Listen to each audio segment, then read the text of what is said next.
Everybody. My name is Randy Shear. I'm the director of the Career Pathways PBL Leadership Academy, which is a project that High Tech High has in partnership with the California Department of Education. Today we have a webinar interview with Tony Wagner.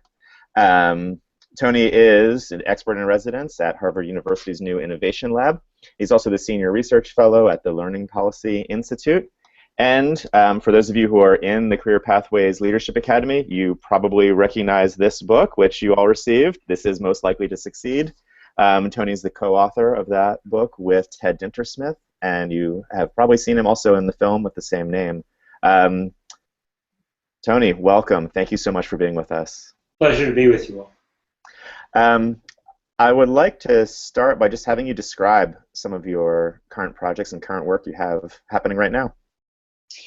Well, as an expert in residence at the Harvard iLab, I meet with any student or team of students anywhere in the university who want to start some kind of new initiative that's education related. It could be for-profit, non-profit, could be a new school, it could be a curriculum, it could be an app, but they can sign up for time with me to get free advice, you know, and it's worth exactly what they pay for it, probably. But it's a lot of fun for me, because I get to sort of have an ear to the ground and hear what students are thinking. As a senior research fellow at the Learning Policy Institute, recently founded by Linda Darling Hammond, I'm with a group of folks who are engaged in a variety of research projects. I've just launched a new research project looking at innovations in college admissions practices. We all know that college admissions drive high school curricula. And one of the most common questions I frequently get asked when we talk about innovations in high school particularly is, yeah, well, what about college? What about admissions? So we're looking at that problem in a new way. That's a great place to start. And before I really get started with questions, I just want to remind everyone who's watching, if you're watching this live, you can chat your questions to us on the High Tech High side. We'll see them, and we'll incorporate your voices into what we're talking about today. But obviously, for those of you watching later on YouTube, you won't be able to do that. And also, I wanted to, I guess, get right into the questions with what are you seeing in terms of innovation in college application or college acceptance processes? Well, it began a few years ago where Tufts University invited applicants to submit YouTube videos as a part of their application process. And they were shocked to find that they learned more from those videos than they did from any other part of the college application. You know, increasingly we find that college admissions, college applications are massaged in the middle of middle class folks with, you know, coaches and so on. Well, there was a different kind of authenticity to some of these videos that Tufts folks found. And then Bard College said, okay, students or prospective applicants, if you can write 4 essays on topics of our choosing, you're automatically admitted if you meet our criteria. We don't care whether you have a high school diploma. We don't care if you've never taken you know, any kind of standardized test. And they admitted their first class a year or so ago by those criteria, and lo and behold, those kids have done wonderfully. Now, there are also more than 850 colleges and universities that are now test optional, including a large number of highly selective schools, which most people don't understand. Bates, Bowdoin, Colby, Middlebury, Mount Holyoke, just to name a few. So what we're finding is that more and more colleges and universities are discovering that the conventional application process really does not select, particularly for kids who are in some ways disadvantaged or from minority backgrounds. And they're trying to find the more unusual applicants that are too often screened out by conventional application processes. Now, there is a strong push for college acceptance, at the very least, for all, if not an effort to have all students in America earn a bachelor's degree. What do you make of that? Does that, when you hear that, what does that sound like to you? Well, I think we have to understand this in the context of understanding the new world we all live in.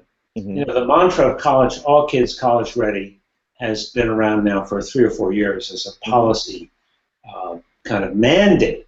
But here's the problem, Randy. We no longer live in the knowledge economy first described by Peter Drucker in 1959. Knowledge today has been commoditized. It's free. It's growing exponentially, changing constantly.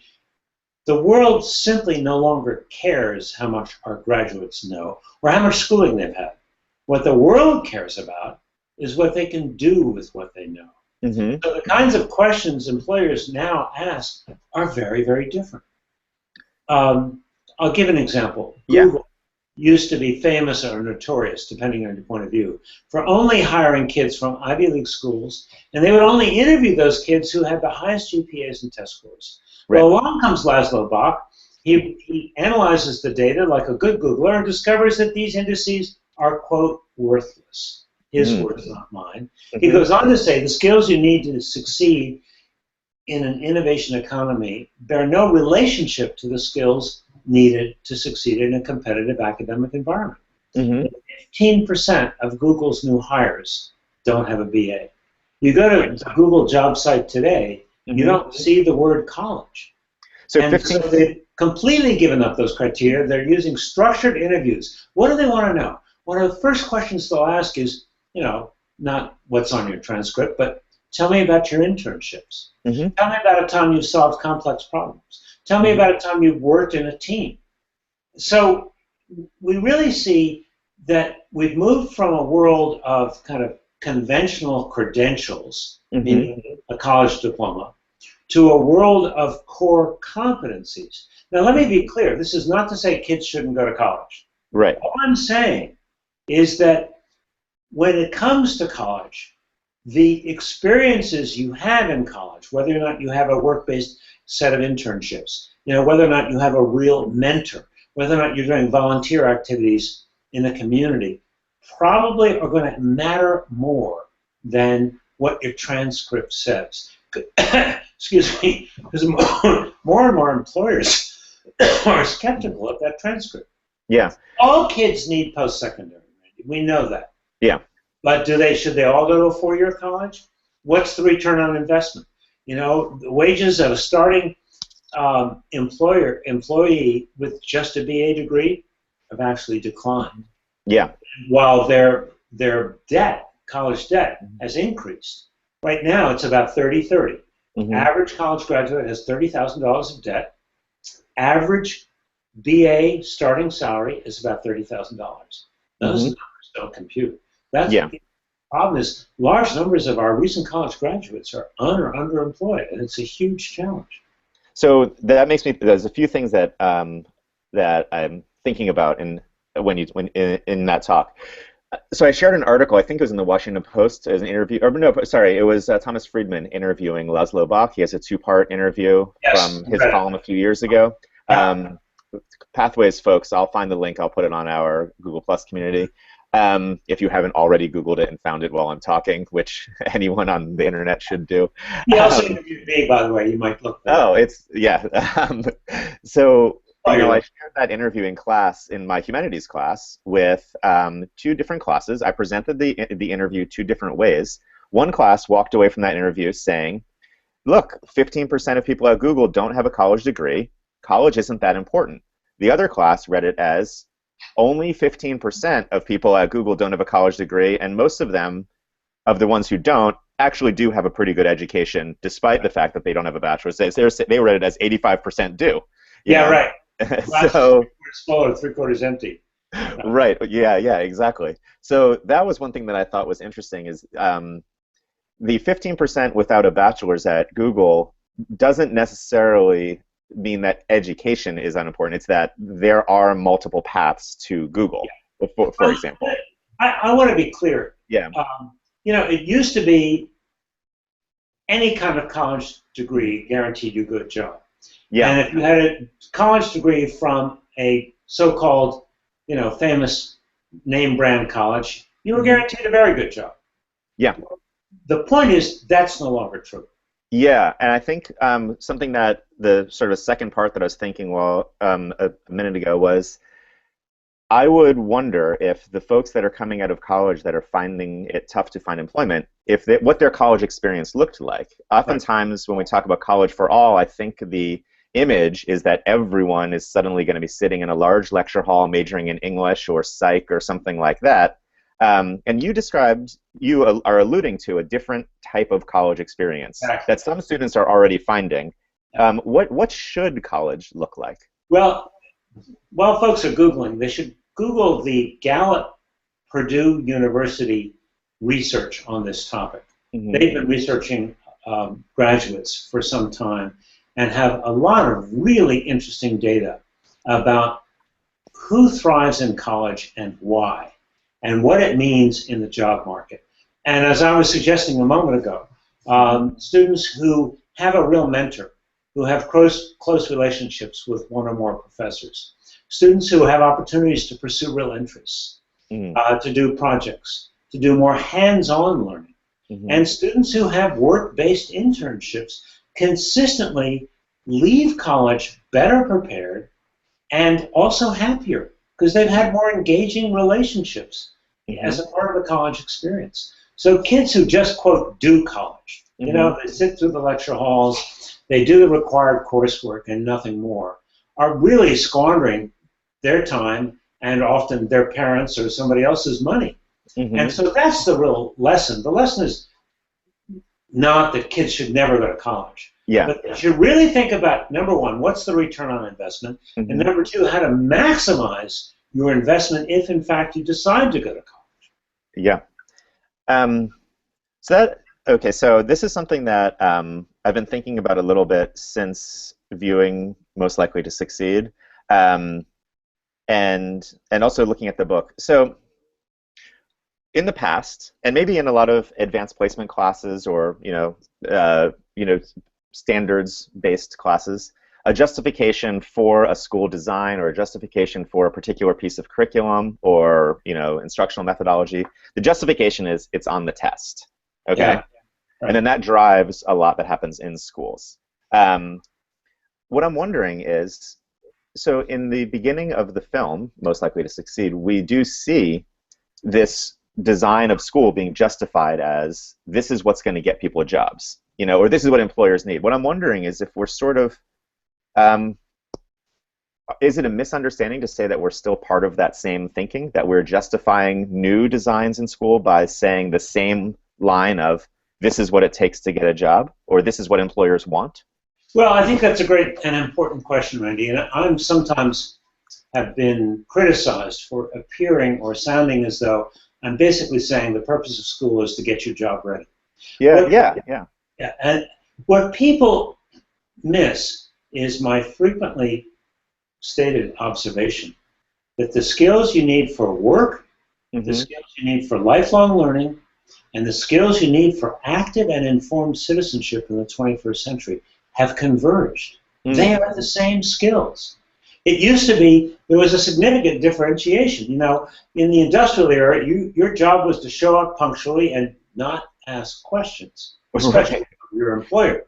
Well, today it's exactly the opposite.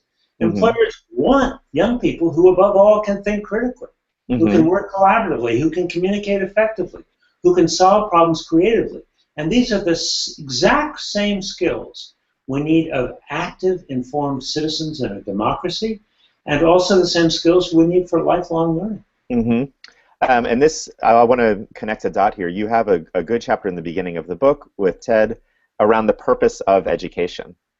It sounds like that's what you're describing right there, that this is the purpose of education. It's that the experiences of school are beginning to converge with what employers would like to see. And actually that was a sort of a false choice that may have existed in the past.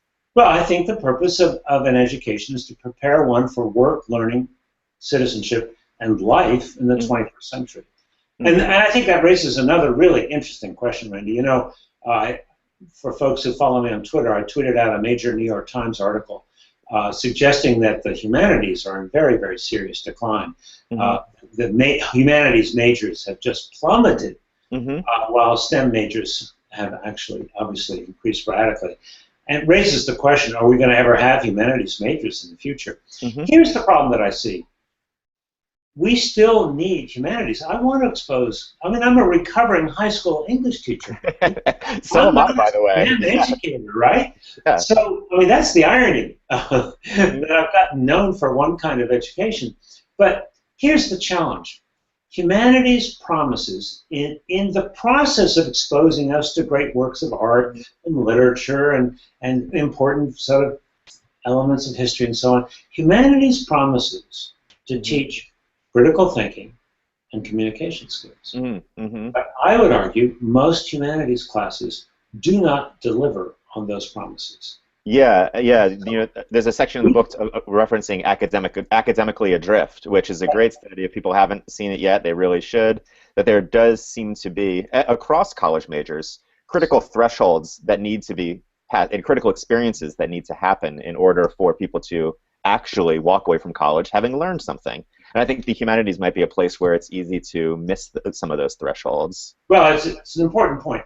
You know, Academically Adrift is based on research around a very interesting test, and a test that has a high school equivalent that many of your folks should look at. The college test is called the Collegiate Learning Assessment. The high school version is called the College Work and Readiness Assessment. Both tests are online assessments of analytic reasoning, critical thinking, problem solving, and writing. All the skills liberal arts courses purport to teach, right? But here's the dilemma. Of the students who took that test in the freshman year, 2 years later, fewer than half of those kids showed any improvement whatsoever after 2 years of college. And 4 years later, a third of the kids showed absolutely no improvement whatsoever. So what I'm suggesting is that we in the liberal arts need to, while we're sort of teaching the great works of literature and art, we need to hold ourselves accountable for the core competencies that matter in the 21st century. And if we do that well and are willing to use assessments like the ones I've mentioned, then I think the humanities can enjoy a kind of new flowering and a relevancy that they don't now have. Yeah, and I think, you know, looking at, say, the recent website that the federal government put out that helps parents and, you know, young and high school students compare colleges, there's another element that's happening there around humanities majors probably won't make as much as business majors or science majors, maybe ever in their careers. There's something there also around, we're spending a lot of money on college, we're taking out loans for college, we need to be ensured that there's a job for you at the end of this. It's not so clear if you're a philosophy major, let's say. I'm not sure, you know, and I'll be honest, I opened that website and the first thing I did was compare the earnings of my, you know, alumni versus where my wife went to school. I'm sure a lot of people do that, you know, and where my friends went to school. I think it's an easy trap to fall into, which is equating all of education with a very easy to count indicator. You know, you're pointing to a different type of indicator, which is around critical thinking, collaboration, problem solving, things like that, creativity, analytical ability. I would think we can get to those types of skills lots of different ways. And I would also think that those types of experiences in school lead to far more than just, well, you're going to make, you know, $5,000 more at the end of the year or whatever, your first year out of school. I want to shift gears a little bit away from college and think about, you know, K to 12 education. You were a K to 8 principal a while back. There are a lot of people now that are, you know, looking at films like Most Likely to Succeed, and they're asking, they're basically being, they're asking, or others are asking them, you know, what's going to change about school now? So if you were a principal today, what would you do? Yeah, it's a great question. First of all, let's give people a resource. If folks are interested in learning more about the film Most Likely to Succeed, and consider a community-based showing, which I highly recommend as a first step, go to mltsfilm.org. Most Likely to Succeed film.org, and you can learn about the film and the community-based showings. But it's highly relevant to the question you just asked, because the first thing I would do as a principal And it's something I learned in the process of working in the area of change leadership for more than a decade. As you may know, I was a founder and co-director of the Change Leadership Group at Harvard.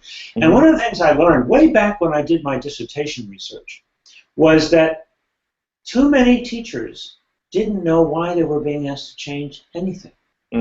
That too many leaders in education, principals and superintendents, would jump into the process with a solution. I have a solution for you. Cooperative learning, project-based learning, whatever it is, without ever having helped people understand the problem that this solution is supposed to address. You know, in education, we have answers to questions that haven't often been asked or explored adequately. And that happens in every day in every classroom I see. It's classrooms filled with answers, but not questions. So the first thing I would do as a principal or a superintendent is engage my community, my shareholders, in a process of learning about this changing world. You know, we would do book studies. We would watch the film, Most Likely to Succeed, and have a discussion about it afterwards. But we would really try to get out of our cocoons, out of our 9 to 5 blinders, which I completely understand. I'm not criticizing them. Teachers need to focus on their classes and the individuals and their lesson plans, but it often happens at the expense of seeing this larger world. And so the advantage of reading someone like a Thomas Friedman, who had a profound effect on my work when I read The World is Flat, or seeing films like Most Likely to Succeed, is that you have a chance to really reflect on, well, what's changing in this world? And how is this world different than the one, that was available, when I went to high school? And then, so there's a sequence of questions that I think every community needs to address. Number one, how has the world changed? How is it different than when I went to high school? Number two, given the changes in the world, what are the most important things we need to do to prepare young people today to thrive in this new world? What are the most important priorities? And then the third question is, okay, what's the gap between what we just said? We just made a list of what the school of the future needs to be, only guess what? The future is today. And where we are now, well, what are 3 or 4 steps we can take right now, today, to begin closing that gap? That's a conversation that I, as an education leader, cannot sort of simply hand answers out to my family. So what I would do as a KA principal, I would lead a conversation that I would hope would be around essential questions that would help teachers to understand it, and teachers, parents, and even students to understand the changing world and to engage in the process of finding better solutions.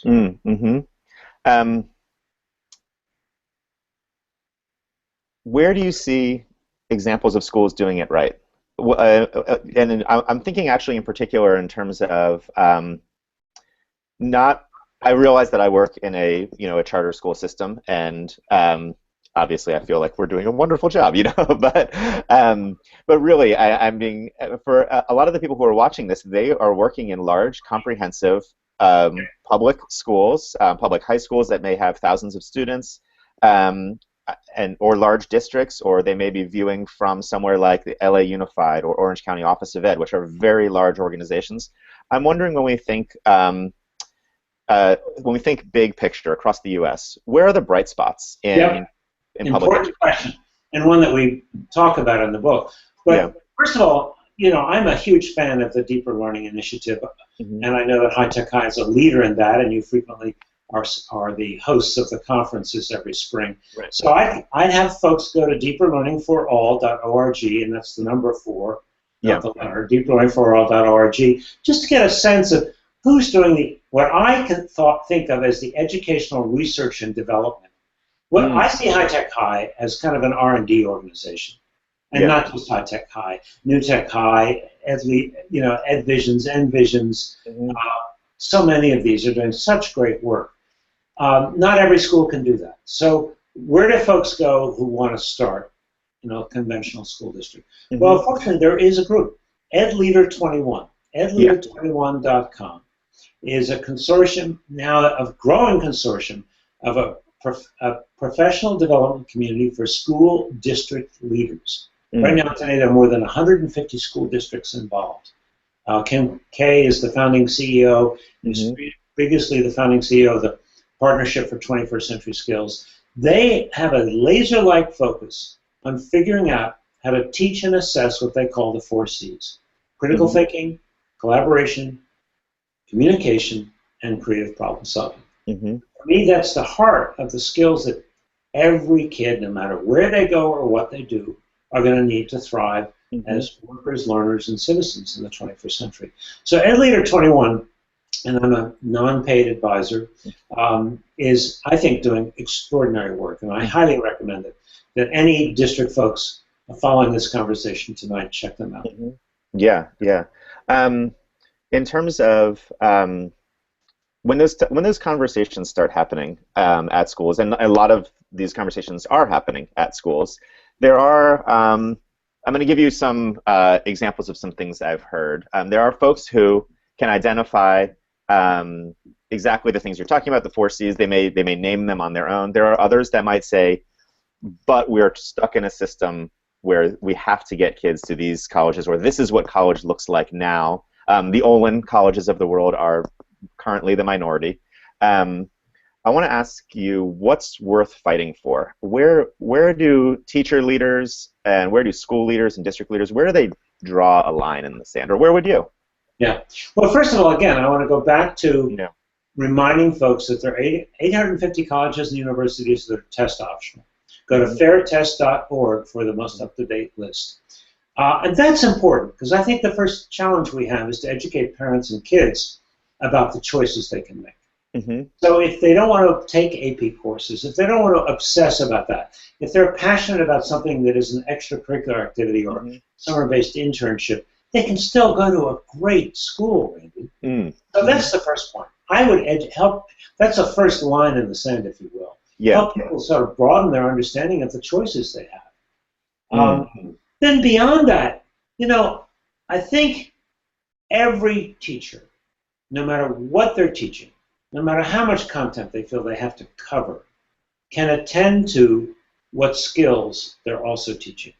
So I would say to every teacher there, in every single class, we must teach critical thinking and communication skills. And to the extent that we have time, also collaboration and creative problem solving.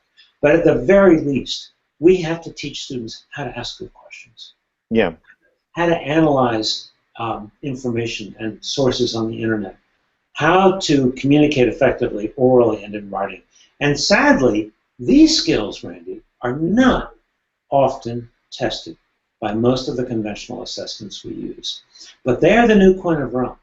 More and more employers, and even in college, to succeed, you need these skills that are all too infrequent in our multiple choice standardized tests. So I would say to folks who are really concerned about kids and their futures, worry less about the test, worry more about teaching these core competencies. I wrote about them in one of my earlier books called The Global Achievement Gap. And the interesting thing, Randy, as you folks well know at High Tech High, if you attend to teaching these skills and you cover less content, guess what happens to test scores? They stay the same or they go up.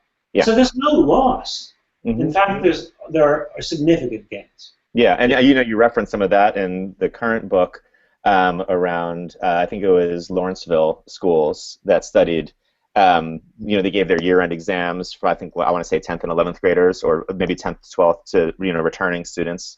They gave their exams from May in the fall, and the students who had ostensibly passed these with a B+ average grade. I want to say it was something like a 53% average or something like that. And obviously, if that's what people are bargaining with, then it seems like there's nothing to lose. Exactly. In terms of the same is true of advanced placements. Dartmouth College recently concluded that kids who got 5s on APs when they actually got to college didn't know a thing, didn't know anything. So Dartmouth no longer gives advanced placement courses any credit whatsoever in the admissions process. And they're part of a growing trend. Now, I want to return to something you're talking about in terms of creativity, collaboration, problem solving. Your current work is around innovation. You have a book around creating innovators. A trigonometry problem has a correct answer, right? I would think, or something like that, or at least a seemingly correct answer. Well, when it comes to what you're talking about in terms of skills around creativity, problem solving, collaboration, when you talk about a broad noun like innovation, Yeah. how do you know it when you see it? Yeah. Well, first of all, Google, as I've mentioned, now uses structured interviews to assess a prospective employee's ability to be an innovator, right? And they're looking for evidence that they know how to collaborate, they know how to lead as well as step back, evidence that they've dealt with complex problems, evidence that they've learned through mistakes, through trial and error, evidence that they're flexible, that they can think across conventional academic disciplines. And guess what? It's not just Google. I was in Ho Chi Minh City 2 years ago at the invitation of Deloitte, the accounting and consulting company. And I was speaking to the CEO of Deloitte, the regional CEO. And she said, you know, we used to hire the best students from our best universities. She said, but it turns out they didn't work out so well. It's her words. She said, now we look for good students and we observe them in a summer-long boot camp to see how they solve problems collaboratively. So what we're coming to understand is that computers are in fact not the best judges of these skills we're describing. They are best judged by collective human judgment informed by evidence, which of course is exactly what High Tech High has done through your exhibitions. You know, you don't rely on one teacher to assess a kid's project. You know, you have students do real work for real audiences. And those audiences and that collective human judgment is actually more reliable and more important in the assessment process than any standardized test you can point to today. So that's why I'm a huge fan. I think, you know, another simple thing every district could start doing is having every student have a digital portfolio beginning in first grade that follows them through school, where students work with teachers to collect their best work, to discuss it, to show it to real audiences, which High Tech High is, you know, as you well know, that you were the pioneers in that work. But not everybody can be doing that today. When we started with digital portfolios, we had to actually teach coding. Now, we should teach coding, but you don't have to anymore, not to make a digital portfolio. Now, teaching coding is an entirely new topic. I want to go back a little bit to the idea of assessment. So one of the things I think about is that assessment of student work and assessment of teachers' work should be informative to everyone involved. It should be collaborative. It should be reflective. I'm wondering to what extent you feel that you're seeing teachers and administrators strive for those types of ideals, or if you have different ideals you'd reach for in terms of understanding how teachers might assess student work or how leaders might assess teachers' work. Well, as you know, under the race to the top pressures, more and more states have moved towards the idea of assessing teachers on the basis of student test scores. Sure. And so I think there's still a tremendous residual of that in far too many states. California is something of an exception. I think there's less of that kind of pressure than you find elsewhere. But I worry that too many teachers, even their self-esteem, particularly of advanced placement teachers, is connected to how many of their kids achieve 5s on the APs. So what we have to understand is that that's a real disservice to students and to their futures. And so helping young people self-assess, helping young people to reflect on their own work is one of the most important adult competencies I think we can and should be teaching.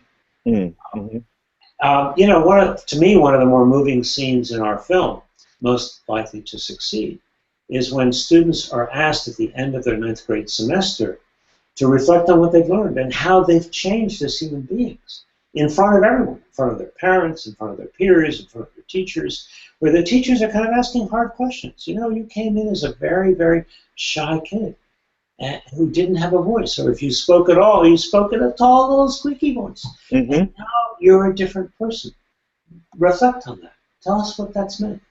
But, you know, I think that kind of reflective capability is just incredibly important, not just for learning, but for our growth as human beings. Yeah, it makes me think. Just to finish the point, not just for kids, but for teachers, I used to keep a teaching journal. And so I'd rush through my week like every other teacher, my first decade of teaching. But I kept a 3x5 card in my pocket. And occasionally I'd pull it out, I'd write myself a 1 or 2 or 3 word reminder, a question, something I observed. Just a quick shorthand. Every Saturday morning, and I mean every Saturday morning, I would take out that card, I'd put it down on my desk, and I'd start writing. I would reflect on the week, what I screwed up, what mistakes I made, what I learned from those mistakes, what questions I had. Occasionally, if I had a success, what that was about. And that, to me, was the most invaluable learning I ever had as an adult educator. And I still do. I mean, I wrote a journal entry just this morning. To this day, I still find that kind of reflective time to be absolutely essential to my own learning and growth as an adult. Yeah, that sounds like that's a first step that any classroom teacher can take. It may be harder if you're seeing 170 students per day or something like that, but carving out that time and space is, I think, a first step that probably everyone, hopefully, can take. And I think a part of what can help with that is getting a buddy. Having a colleague who can come in and observe a class, ideally, or maybe you'll videotape a class and have that buddy agree, even if it's a couple times a semester, to sit down and watch that videotape with you. And what I recommend is that you do the videotape and the subsequent discussion around a problem of practice. Something you're trying to get better at as a teacher. Maybe it starts at the beginning of class. Maybe it's classroom discussions, whatever it is. But that you have a problem of practice you as a teacher have identified, and you have a buddy who will come in as a peer and just kind of be a second pair of eyes. I think that's another way to kind of encourage reflection that, again, is just incredibly important and valuable. Yeah, and I would, that's something that to me speaks to, I think, a fact that most students know. I think most people know that education is a team sport. That a particular student's experience in one class is definitely affecting them in other classes. It's happening horizontally in a given year. It's happening vertically across multiple years. But a lot of education happens in isolation. Teachers close their door. Most classrooms don't have windows. There might be one narrow window on the door, and that's about it. Which is frequently taped over with brown paper. Sure. Yeah. I'm thinking a little bit about the need to break some of those barriers down, which might be something that a school leader does, or maybe a department leader does, that they could say that we are not having informative, we're not having information-based staff meetings, we're having collaborative staff meetings. I think information belongs in emails, and I know every principal who's listening to this will say, yes, but they don't read them. Well, of course they don't read them, because they know you're going to reread the announcement in the staff meeting, right? That's actually what my high school English classes were like, and I apologize if my high school English teachers are watching this right now. So the whole idea is that, as you pointed out, I think education is one of the most isolated professions in modern work life. And what we know is that isolation is the enemy of improvement. Isolation is the enemy of innovation. I think, in fact, one reason why we have so little innovation in education is because we are so isolated as educators. And it's as true of administrators as it is of teachers. So I think one of the things that High Tech High's done, I've talked to Larry about this, and other folks will have the advantage of talking to him as well, who are listening in on this podcast. Larry said, of all the innovations he undertook at High Tech High, the single most important one was team teaching.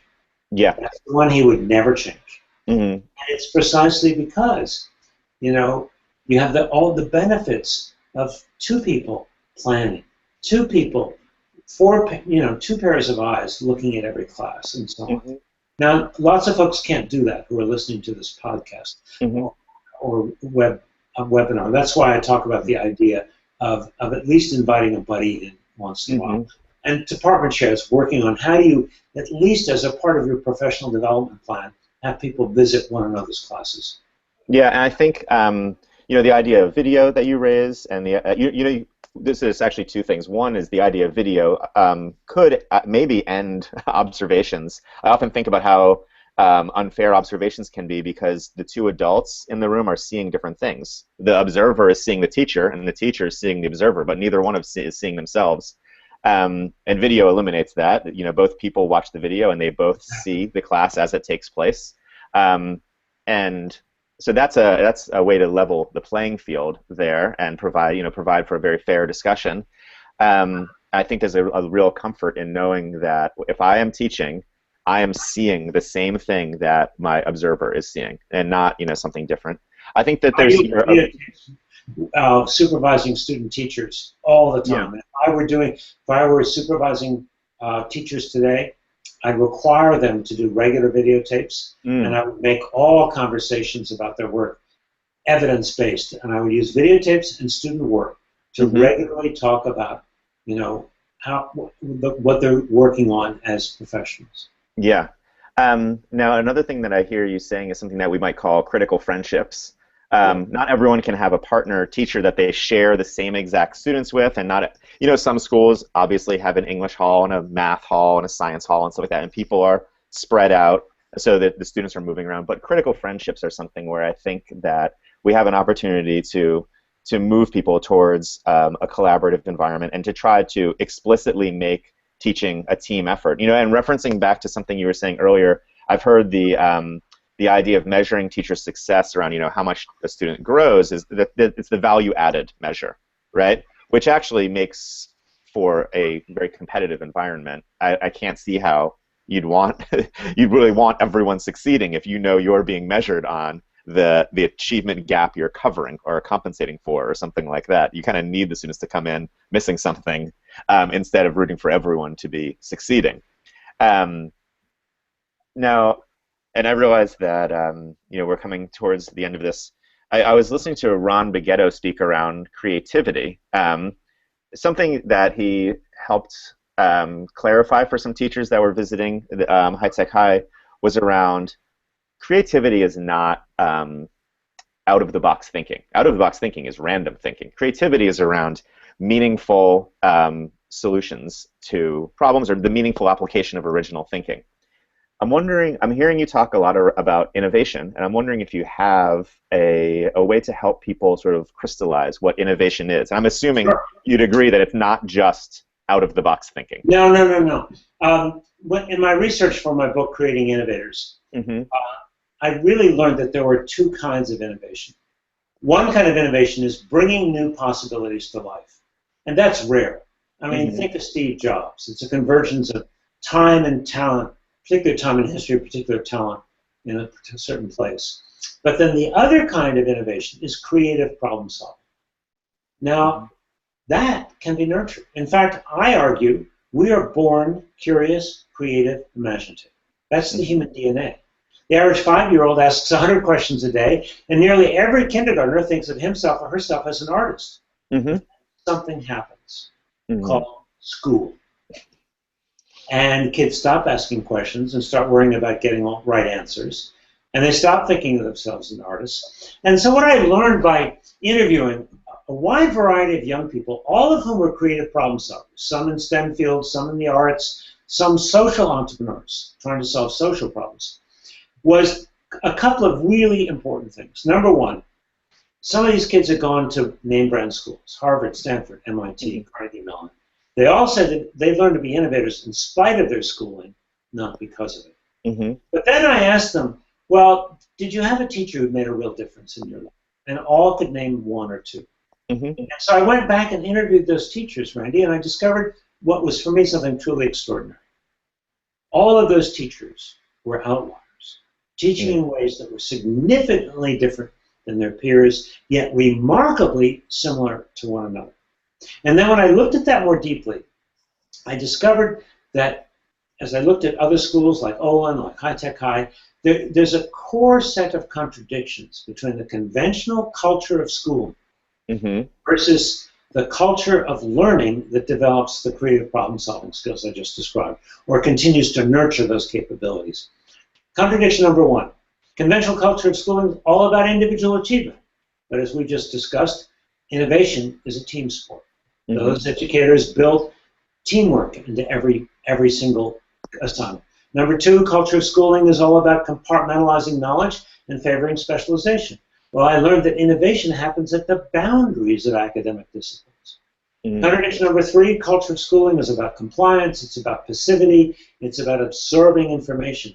Whereas the culture of innovation is all about creating, not consuming, and it's all about taking initiative. Contradiction number four, I think, is one of the more challenging of all, 4 and 5. Contradiction 4 is all about the ways in which we penalize failure in schools. It's what I call the big F word in school. Yeah. But the problem is innovation demands that you take risks, that you make mistakes, and that you fail. In fact, companies talk about failing early, failing often, failing fast, failing forward. What they really mean, Randy, is not failing in the school sense of the word, but iteration, which is my new favorite word. Learning through trial and error. In fact, I argue all of the most important learning we can point to as human beings, whether it's learning to walk or talk or ride a bike, is a process of trial and error. And so I think it has profound implications for how we assess. And then finally, the last contradiction is around motivation. You know, we rely far too heavily in conventional classrooms on carrots and sticks, extrinsic incentives, grades especially, to motivate learning.